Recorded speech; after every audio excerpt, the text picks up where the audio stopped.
Hi guys, Arthur here from Homeowner DIY. Guys, this is your quick tip of the week. For my 2011 Honda Fit here, this brake light is burned out, it's no longer working anymore. So what I'm going to do is I'm going to show you how to replace this. So what we'll do now is material and tools. Alright, this is the material and tools list. So these are the bulbs. These are a 7443 Sylvania. And then we also have a multi-bit screwdriver. I would say a flathead screwdriver is all you need for this. Alright, so this is the access. So you have the little indentation, and all you need to do is pop the cover out. Alright, so this is the plug down here.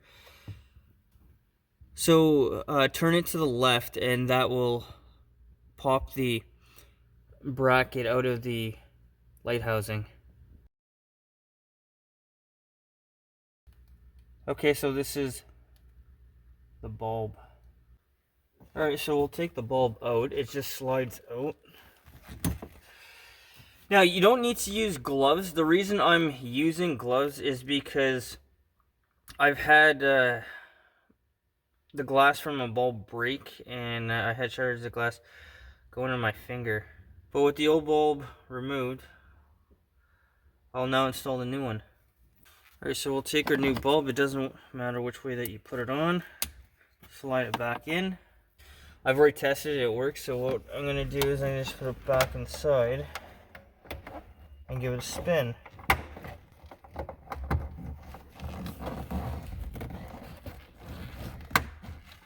Heard the click, put the cover back on, so the tabs go into this side here.